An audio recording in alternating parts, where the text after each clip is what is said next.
Welcome to the High Value Sales Show of Eversprint.com. I'm Malcolm Louie, the managing member of Eversprint, and today we're speaking with Scott Gates, the president and CEO of Western Window Systems, a provider of moving glass walls and windows that blend the indoors with the outside. Welcome to the show, Scott. Hey, thanks, Malcolm. Glad to be here. Scott, you grew your company's revenue from $45 million in 2014 to $100 million in 2017, a 122% increase. And in 2018, you hit around $123 million. Before we talk about how you grew your company so fast, can you briefly share what your company does beyond my quick intro and how your company differs from the competition?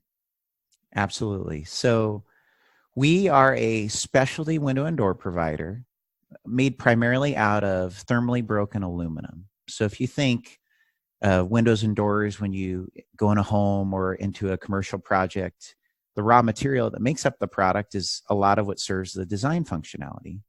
So we're aluminum, which looks very contemporary and modern. But what we're really known for, like you said in the description, is making big, massive doors that replace entire walls that can slide or fold or stack away and basically make the wall disappear. So we started, actually the company's over 60 years old, but I like to say we're a 60-year-old startup because in around 2012, we were only 6 million in sales, had existed for a long time, but we started to think more progressively about sales, marketing, and things we could do, and really just got more innovative on solving problems for the marketplace. And we just, as you said, we've exploded. And it's been very much attached to this trend of people going, I want natural light in my house. I want to live inside and outside. And wow, this company can sure make a difference in helping that happen. And it has been an amazing ride to be a part of. I checked out your product on your website. I've got to say, it looks really cool having a huge glass door window. I'm not sure what you call it. A door is not the right word for it, right? A glass wall, really. Yep. You can slide away. Now, why wasn't this product available 10 years ago or 15 years ago? What changed that allow you to do what you're able to do today? Yeah, so here's the amazing thing. It actually was. And this is one of those classic business stories where it's not always about having the best mousetrap or something new. It's about actually solving your total value proposition for the market. So doors like this have been around since the 1980s. But really what they were designed for and originally made for were ultra high-end homes. So products that existed for the super wealthy. And one of the things that really kind of drove our vision as a company and who we wanted to be was, you know, these products, when they're in, I mean, there's a lot of data that talks about how when you have natural light in your home, it lifts your spirits, you feel better. There's also a ton of data that says if you can be outside and enjoying fresh air and connected with nature, you feel better. And I think we all intuitively know if you have more people over to your house and you entertain and you have deeper relationships, you live better. So we started thinking, why on earth, if we had a product that could facilitate those three things, would we only have it exist for the super wealthy? So what we got really innovative on is making the product work for all spectrums of homes. And a lot of that wasn't just in R&D or material changes. It was price points, procurement strategies, and lead times and marketing approach to really make a very unique product look like it existed for very different demographics of customers. And we've had a lot of success bringing it downscale to the market. So was there a certain sort of technology that allowed you to deliver it at a lower price point? So what's interesting is economies of scale always help, right? So when you're a high-end window and door manufacturer serving the ultra luxury market, customization is the name of the game.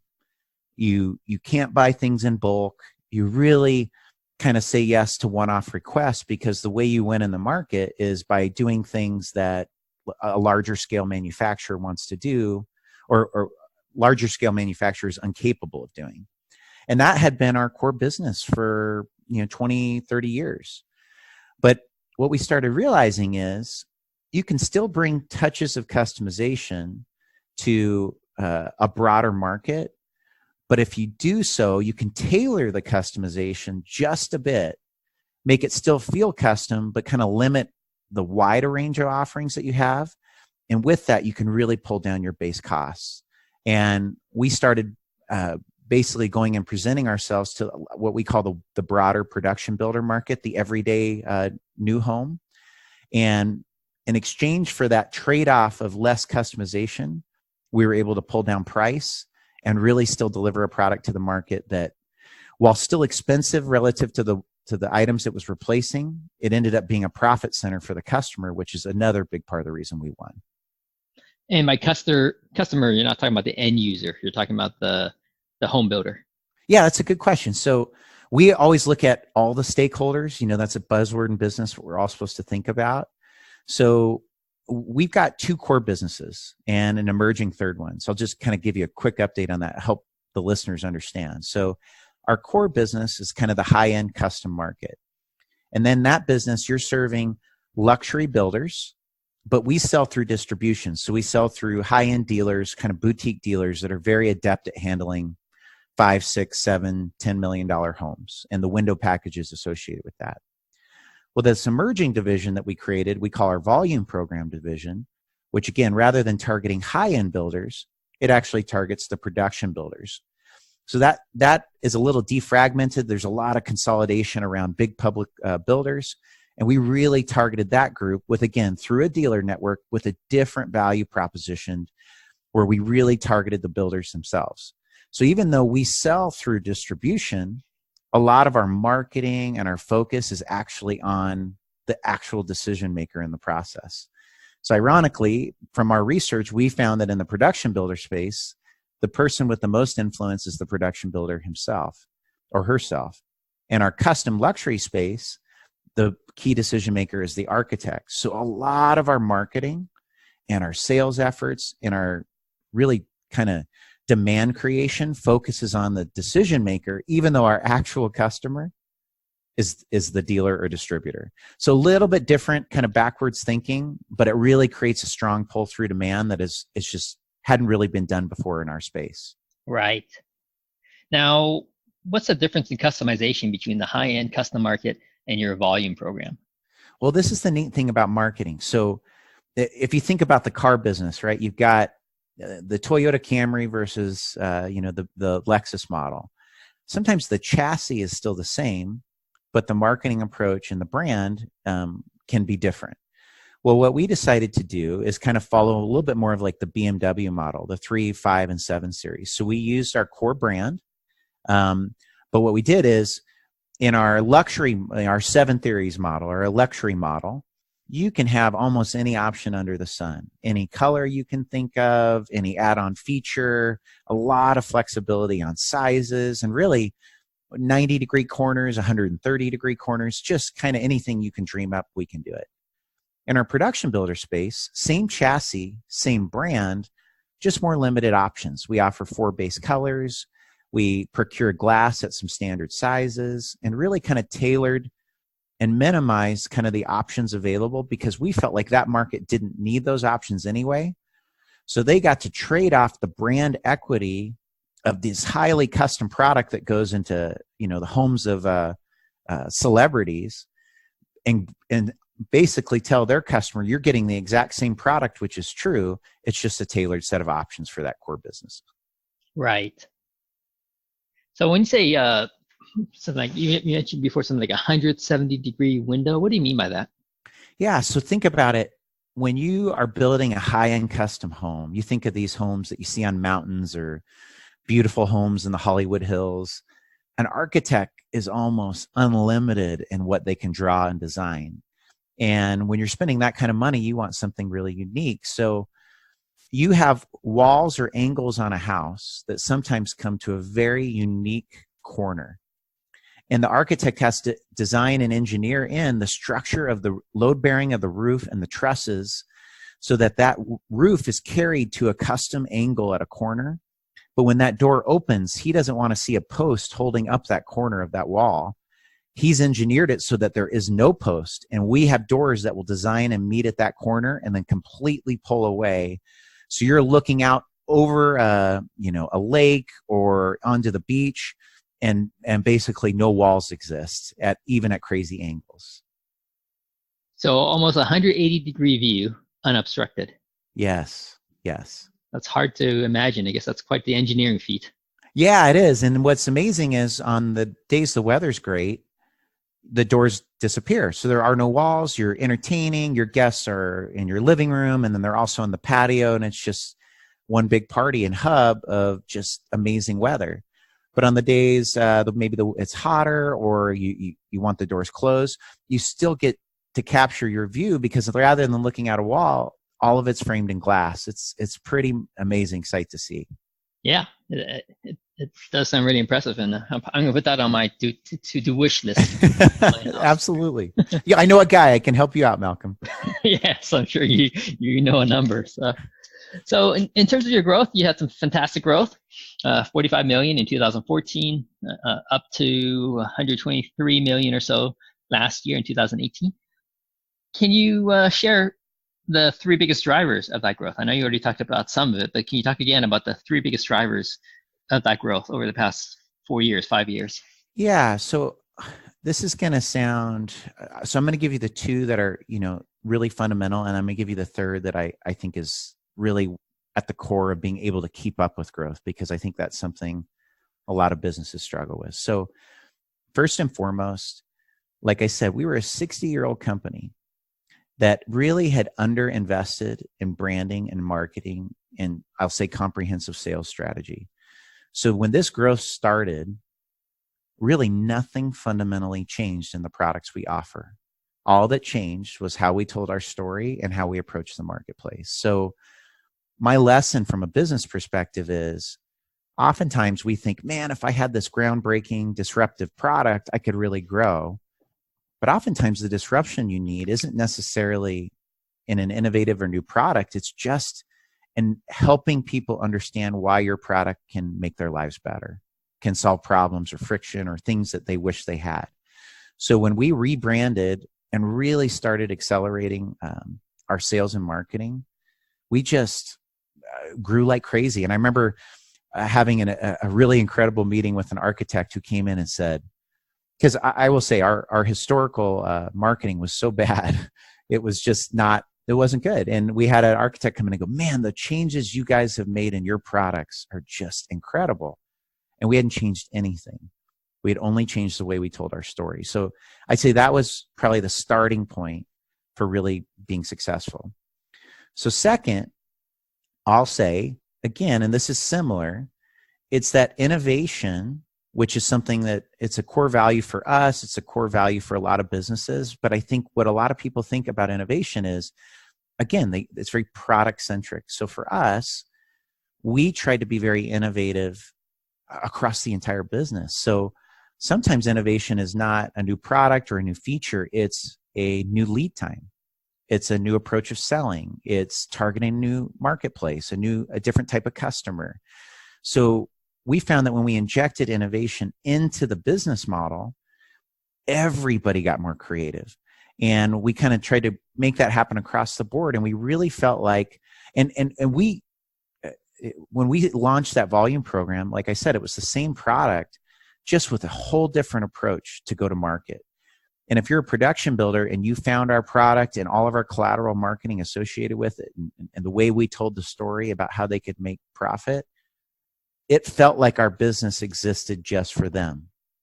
But if you're a high-end luxury architect and you found our other collateral marketing, you felt like we existed for you. And that was just an innovative storytelling, even though a lot of the products we sold were the same to just different people. And then third, and this one I'd say is the most important, it comes down to company culture. So we have this incredible space. We're a manufacturer in the window and door industry. I don't know about you, Malcolm, but as a kid, I don't think that was your dream, was to work for a window and door company. Can I confirm that's correct? Yes, that is okay. Correct. Never crossed my mind. That was also true of me. I never thought I would work for a window and door company. But what's amazing is we were able to create a vision here that we were going to change the world. And we have this crazy vision statement that we want to have fun creating a winning company that changes construction and helps our partners live better. And it says nothing about windows and doors, but it does believe that we can change the market. And really, why that was so critical to have this kind of core vision is there's a few key tenets in that. And first is fun. Who puts fun in their vision statement? Well, and it's certainly a manufacturer. But if you come visit our place, it's like you walked into Silicon Valley. I mean, we're in the South Phoenix near the airport, not the hotbed for innovative offices, yet we have a slide. We've got 14 arcade machines, ping pong tables, shuffleboard, beer Fridays, and we've got a huge spray paint mural. I mean, this is like a place that no one would expect. But that kind of creative culture facilitates and draws in people who never thought they wanted to work for a window and door company, and also draws in people that go, wait a second, windows and doors are kind of commodities, but this place, its culture makes it feel different. And what I found is to grow and scale and keep up with the momentum that the market is bringing to you, you need such incredible people and innovative thinking. And the only way you can make that work is creating a culture environment that draws people like that in and helps them stick and really believe this is the best job they've ever had in their career. Right. Yeah, I don't think any of your competitors have a slide in their office. I can confirm that is the case. We are definitely unique. Yeah.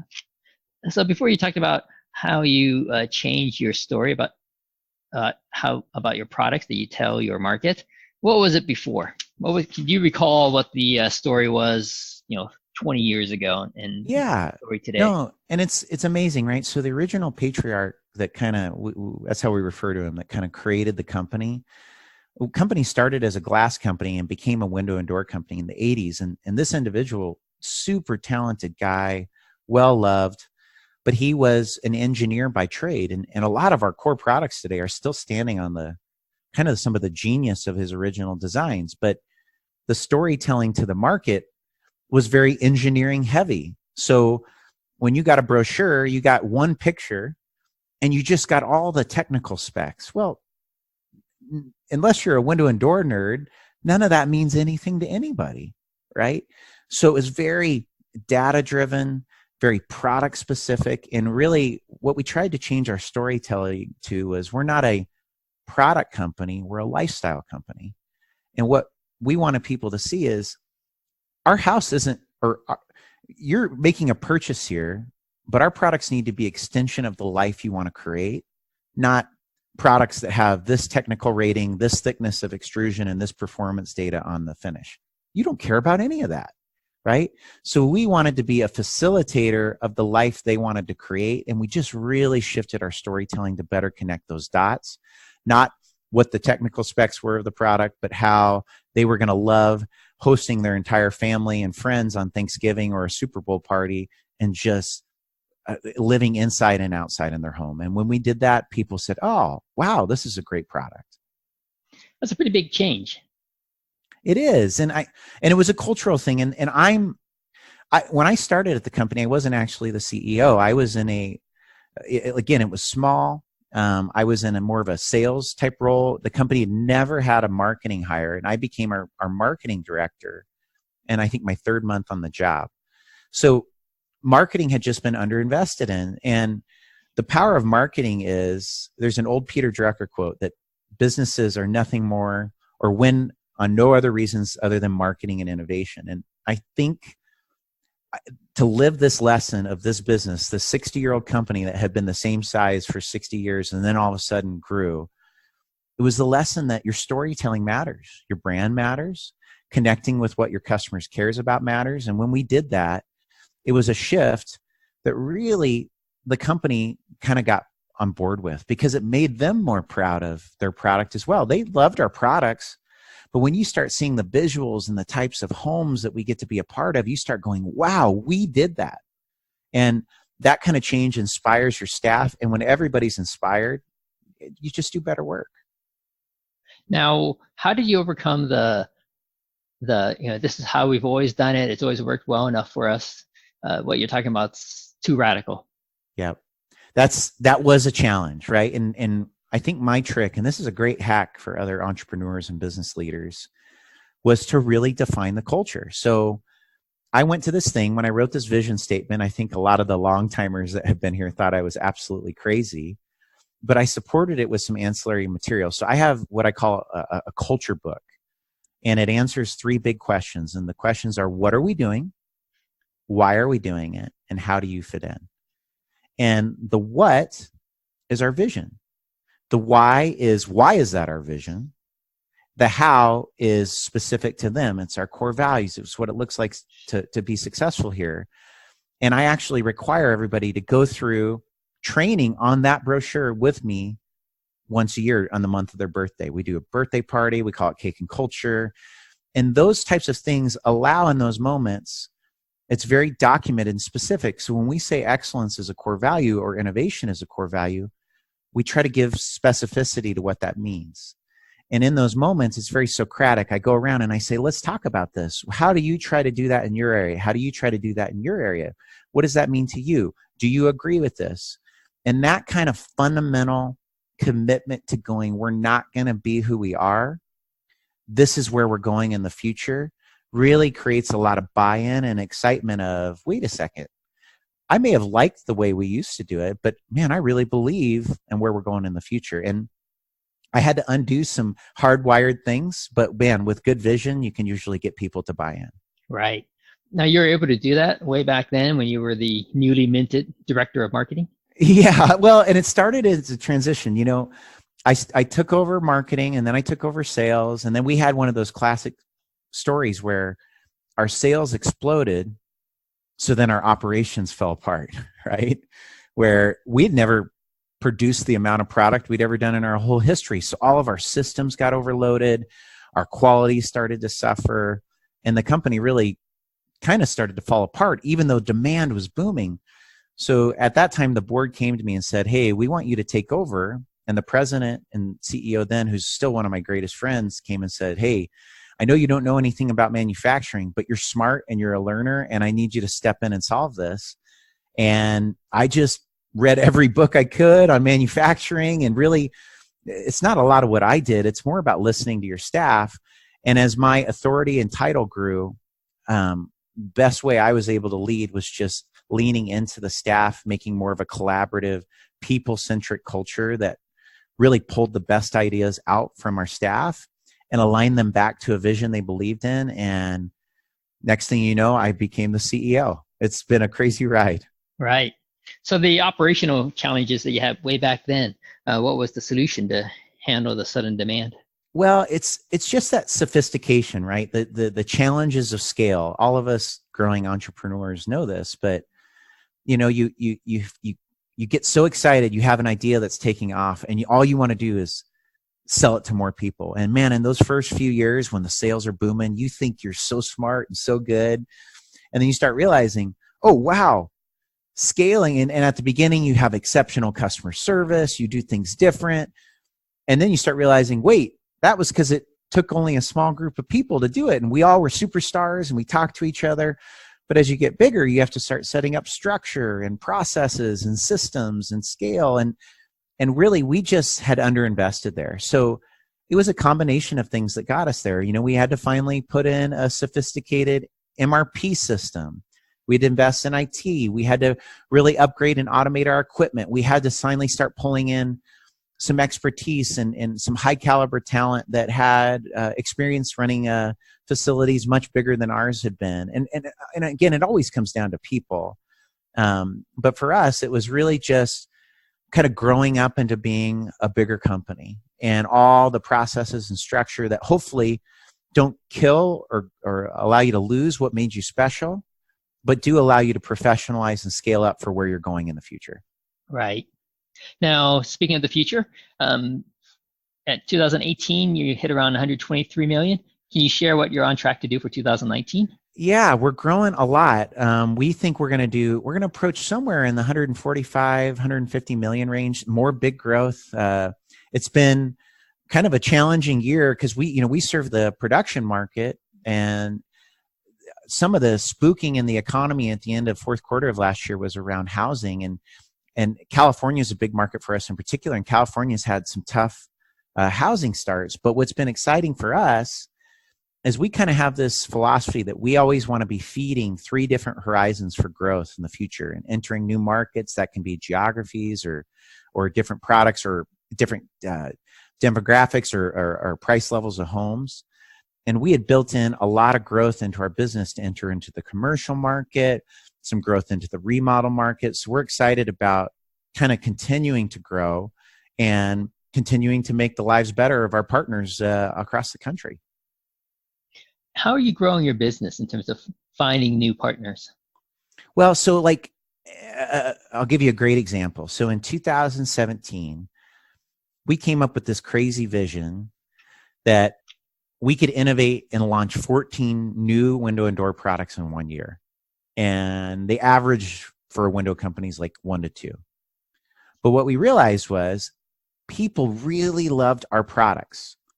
But the hard part is windows and doors are a very code-driven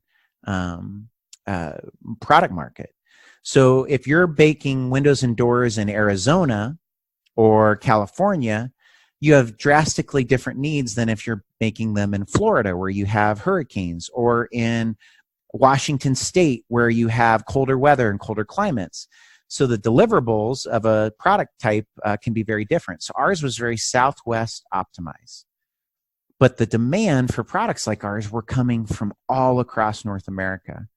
So we went to our design team and said, hey, we want to duplicate every product we have, but build a new chassis that can hit any energy value in North America that has a minimum threshold that we'd have to be able to clear, and a structural rating of like a DP50, which all it means is could handle higher wind resistance. And we want to do this in the same chassis so that this product could basically open up an addressable market for us anywhere in North America, but make it look like the products we already had. But to be able to have a fully available value proposition, we needed every product. So we signed up 14 products in 1 year. It was pure chaos. I mean, everybody's at each other's throats, but they know they're doing something amazing because they know they're going to change the market. Well, when that happened and we got all those products to market, that allowed us to enter states that we had simply been unable to sell into before. So here we are now in 2019. That new product family is around 30% of our sales because we're now excelling and accelerating growth into colder climate markets that we just simply couldn't sell our products into before. Right. So when you go about growing your business, right? One hand, you identify a need and a product that can fit that market, which you didn't have before, and now you do. And how do you get it into the hands of the builders and architects out there? How do you get their awareness of your products that they'll consider you to put it into their homes that they're building? No, and that's the right question, right? Because great products are one thing, but if nobody knows about it or nobody wants it, it's not going to work. So we have a pretty sales and marketing focused product launch cycle. And this is kind of a cool story, and it'll paint a picture of how we do this. So in addition to that product family that we launched another product family that we call our simulated steel product. So it looks like antique steel, even though it's made out of aluminum.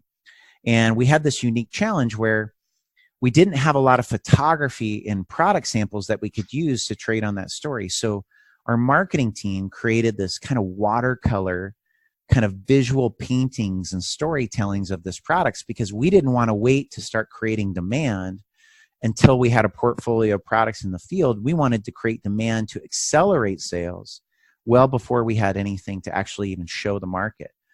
So we had these artists create these beautiful renderings out of watercolor that basically told the story of what this product would be aspirationally. And we flooded the market with those brochures, videos, demand, and got that in the hands of our architectural sales team. And this is a key. So we know architects need to be aware of the product. And even though we sell our product through dealers, we have a whole sales team devoted exclusively to working with architects. Even though we don't transact with architects, we don't sell with them. So these architect reps were out with these watercolored brochures, really creating demand a few months before the product was even available to order, to build a buzz around it, to create demand. And then all of that with ancillary support and marketing was really pushed and streamlined. And then we culminated that with a very big event at our office where we flew architects in from all over the country to touch and feel the product, to see it firsthand, to make them go down the slide, have a beer from one of our kegs. And that wave of demand then went back to the market. We were able to start taking orders. And that type of approach is how we try to usually get people excited about just these game-changing products that we actually are bringing to the market. Right. So does every architect out there know about you guys that you want to do business with, or is there still a huge number that doesn't know about Western Windows systems? I think a lot more do than they used to. And some of that's been by some savvy marketing and media and a lot of approaches. But I also still feel there's a lot of people that still don't know who we are, which is exciting. And our core business, which has been that high-end custom market, we've got a really strong brand there. But what we are more excited about is we're launching a remodel division, because you have a lot of people who love their home, and it's very easy to, you think about when you're designing a new home, you can create a glass wall and order our products, and that's no problem. But what about people who want to stay in their home, but they want that same product in their home? And those people, a lot of them don't even know what a multi-slide or a moving glass wall is, because they haven't even seen it yet. So what we find is when people go walk model homes or see new construction, they see it and they want it. Our big challenge, and the thing I'm really excited about for the future, is introducing the everyday consumer who's not looking to move but does want to upgrade their home and their lifestyle to who Western Window Systems is, the solution we can provide to them, and the easy buttons we're creating so that they could easily transform their back wall and start living inside and outside together. And that's our fun challenge coming up in the next few years. So we be targeting the homeowner who wants to remodel, or will you again be targeting architects who specialize in remodeling? So this space is going to be a more consumer-focused marketing strategy. So yes, we're going to be going after the homeowner. And really, we look at our competition here in this space is not actually window and door companies. It's other remodel options. So helping people understand, hey, it might really enhance your house to upgrade your kitchen, but it might really transform your house to make your wall disappear and live inside and outside. And showing them the economic value associated with it, showing them the job status or the customer satisfaction of people who have done it, and really helping them see this is the thing that is going to make you love your home more than you ever thought possible. Because our customers and homeowners that have done that on their new homes tell us that all the time. Right. Now, has your remodel division launched yet, or it's in plan? It has launched. We're putting it together, actually, a separate branding strategy for it. We're still going to use the Western brand, but kind of a little unique approach attached to it. We've got a lot of our hiring and key sales positions are in place. The marketing collateral is coming together. So I'd say we've soft launched with big intentions for 2020. We think this is going to be something very, very exciting for our growth. Now, that's a pretty big market here that you're targeting. How are you going to reach the homeowners? Yeah, so I think it's what's neat is you've got all your traditional media outlets and both digital and print, and we think there's a place for those. We also think a lot of homeowners that are interested in remodels, they have different sources of information they go for inspiration. Your Pinterest boards, your house websites, your home and garden shows. Some of what we've done to actually help us know how to really be successful in this strategy is we've gone in and hired some individuals that have really specialized and lived in this space in their career, because that's not where our company has had its success. And they're helping us guide our investment strategy of how to find those people, how to connect with them, how to help tell our story. And again, very similar to, like I said, when we entered the production builder market, we are going to be selling the same products, the same assets, but the marketing and the storytelling and the full value proposition feels entirely different. And that's what we're excited to creating right now. A lot of before and afters, a lot of case studies and storytelling of homeowners who have done this and just what has meant to them, both from better lifestyle and also from adding value to what their home and the real estate is worth. So we've got a good story to tell. Right. That's all defined. Your stories are already set up. What else needs to be done before you do an official launch? I think it's getting a little bit more of the team in place. We've got some unique things of how we're trying to drive leads and create it. We're trying to put some specific showrooms and kind of design centers in place in some key markets. And all that is kind of in motion now, which I'm just so excited to actually get people in and touching and see it. And what we want is, we've found that when we can get people to come and visit our factory and office in Phoenix, they are just blown away with the culture, the visuals, the fun, the quality of the product that they see when they're here. But not everybody can come to Phoenix, certainly not every homeowner. So how do we bring aspects of that connectivity and that kind of unique environment that we've created in our office and put touches of that in key MSAs around the country? And our marketing team's coming up with a pretty creative way to do that. And I just can't wait for people to see it. Yeah, I'm just imagining it before and after. I mean, if you think about like two homes that are similar in condition and they're right next door to each other, and one that has the remodeling with your window system and the other one doesn't, man, that would be light and day. It is. And I think that's the best thing, is it's the power of word of mouth.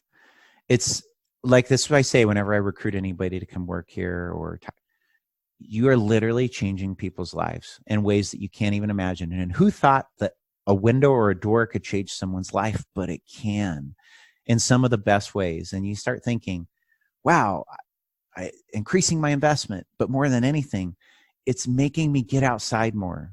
It's making me want to entertain more. It's making my house feel new and fresh and full of light.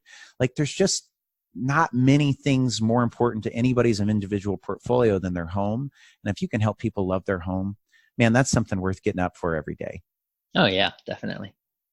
Now, I saw a bit of digital marketing going on right now on your website. You get a good amount of traffic from my tools. It looks like you get about 60,000 visitors a month, and it looks like you're spending a good amount of change on your pay-per-click ad budget now as well. So for both of those, who are you trying to attract to your website? So all stakeholders, right? So we do some targeted approaches where we aim at our key decision makers in each of our core categories. So like I said, in our custom division, a lot of geo-targeting and specificity around architects and trying to tell stories to them, pull them in. And then in our production builder division, we actually have a supporting website. We do some stuff on our core site that draws them in and really tries to tell an economic benefit story, an option upgrade story that really helps them see why these products exist for them. But our number one source of visits to our site is actually the consumer. So even if they're not the key decider, or in the end, they always are, right? Because this is their home and their purchase. But a lot of how they find it or can even use it is from the decision makers or designers ahead of them. In today's day and age, in the digital age, consumers are empowered. They want to know what they're doing, what they're visiting. And what's exciting for us is a lot of these leads, despite our not even quite having our remodel strategy fully developed and ready, are people who want to remodel. And we're excited to think, man, when we really tailor this experience and can really make the easy button available for them with this ecosystem we're creating, we can really, really drive some demand. Yeah, the easy button. That's what everyone wants, right? All the consumers push a button, get that window installed. Yeah, we're in the Amazon age, right? Everybody wants their groceries delivered in an hour. And if they want a big glass wall in the back of their house, they don't want to call 15 people. They want to call one person and have it taken care of. And that's what we're working to figure out. It's a complicated operational challenge. But again, like I said earlier, best business lesson. Innovation isn't just products. Innovation is the business model. And if you can solve that, you can win. 3 final questions for you, Scott. Okay. What message would you show on a billboard along the freeway that's only going to be seen for 6 seconds or less? So I like that question, Malcolm. It's a good one. It's almost like you do this for a living, my friend. I've asked it 150 times so far. Nice. So our kind of one sentence vision, and this is true, is we help people live, design, and build better. So very simple. We're going to make your life better. We're going to help your designs be better. If you're a builder, we're going to help you build better. And it's as simple as that. If you use our products, all of those functions get better, and we're your solution. Right. Now, can you fit all that on a billboard? But if you look at it this way, so our ad strategies typically, depending on who we're aimed at. So if we were on a billboard on a freeway, we'd probably be looking at consumers.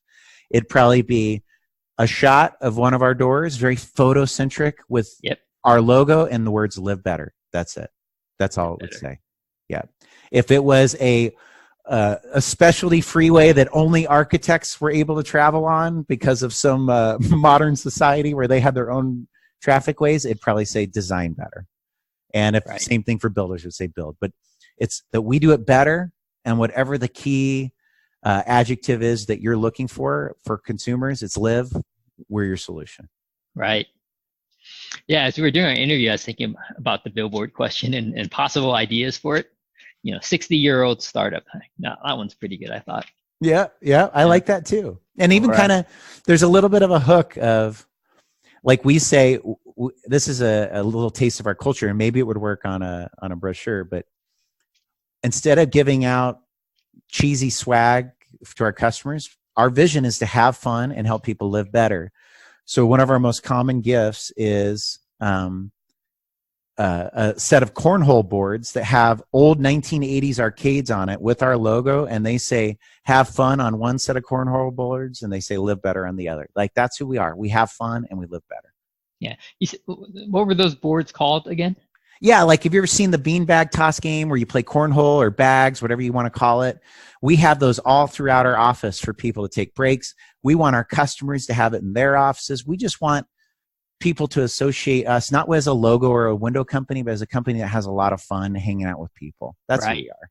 Yeah, that's a nice gift. A lot of gifts companies give away you never use right after you receive it. Yeah, something like that, I think it has some ongoing utility. Yeah, absolutely. And my two last questions for you: who are your ideal partners, and what's the best way for them to contact your company? Well, I'm glad you used the word partners, because even though you think about customers as that's the common word, we use the word partners because we look at anybody that engages in our business. This is a partnership. There's always money at stake when you're making a transaction. So we want people who actually sign up for that word. And that old business axiom about the customer's always right. Well, here's the hard truth for the customer. They're not always right. Sometimes they don't know what they want, or sometimes they want something that's unreasonable or it won't actually work. So what we want to communicate is we love people who want to have mutually beneficial win-win transactions. We want to help things that create value, that can drive economic benefit, but it doesn't always mean that ours is going to be the lowest price. It means we're going to deliver something that's going to make your life better, solve real problems, drive economic value, get a tremendous reward for the purchase. But we're going to be a partner who's going to also need to make money and be successful ourselves. So we put a lot of emphasis on that word. Partnership's a core value because we really like people who want to sign up and go hand in hand with us, because construction is hard. Things go wrong. It's so time-based and schedule-based. There's always friction. And the best way to navigate a high friction-based market is with a partnership mentality where you're hand in hand, you work together, you move and adjust to kind of solve the problems. And anybody that has that mentality, man, we can do great business and win together and make money, which is exciting. And what's the best way for them to contact you? So if they go to our website, westernwindowsystems.com, we've got a very interactive contact us page. If they're a builder, an architect, a potential employee, because we actually refer to our employees as partners as well, there's a lot of different forms to navigate and get to the right people. But man, all of those stakeholders, employees, customers, architects, we want to hear from you because, man, we want to help you have fun and we want to help you live better. Now, how do you filter if they're a good partner or not? So we have a process. So after the contact's made, like I said, our culture is very defined. So we know how to ask the right questions. Is this person going to be the right fit for us? We like to find people that have a decent sense of humor because we love to laugh. And we're usually able to find out pretty quickly, is this going to be a fit? Because we're not for everybody, because our culture is really, really strong. In fact, in our culture brochure, we actually have the words that say, embrace our culture or find a different company. And we're kind of proud of that. We're not for everybody. We're not for everybody to buy from. We're not for everybody to work with or to work for. But man, if you want to change the world, if you want to laugh a lot, if you want to do the best work, if you want to buy a product that is fun and innovative and does things you've never seen before, and really be willing to ride this incredible wave, we usually know pretty quickly, mutually, that it's a great fit. Now, speaking of waves, how's your company going to ride the wave when housing goes into a slowdown, as it will at one point? Great question. You sound like an investor, Malcolm. I have to answer that all the time. I used to be in the investment banking business, so yeah, that question is something I've asked often. So I mentioned earlier this terminology about we always are looking at 3 horizons. So this is actually came from a book I read, a book I'd highly recommend. It's called The Alchemy of Growth, and it talks about Horizon 1 is essentially your core businesses, things that you're serving every day that are producing the sales. Horizon 2 are the things that are going to produce growth for you in the next year or 2. And Horizon 3 are the things that are going to produce growth for you in the next 3 to 5 years. And what they challenge an executive, especially a CEO, is you have to devote equal energy to all 3 horizons at all times. So what we are constantly trying to do here, and I feel is on top of creating a culture that's contagious and allowing employees to do their best work, my job is to be making sure we're fueling growth opportunities and not just protecting our core, but finding avenues for growth that currently we don't get any sales from. This remodel division is a great example of that. Some of the geographies we plan to enter in the next few years are another examples. So we feel like even if housing starts dip or there is a recession, if we're constantly seeding pipelines of opportunity where we currently get no growth, we're going to be well okay to not only survive a storm, but actually be able to thrive within it because we were prepared. Right, that makes sense. Scott, it's been awesome having you on my show today. Really enjoyed hearing how you grew your company so fast. No, thank you. I always enjoy listening to you. I always love anytime we can have a chance to tell our story. So thank you for always helping fuel stories for business leaders and helping us be inspired of what we can do next in our own companies. We've been speaking with Scott Gates, the president and CEO of Western Window Systems, about his company's rapid growth. For interviews with other fast-growing, high-value sales companies, or to learn how we can accelerate your firm's high-value sales through automation, visit eversprint.com.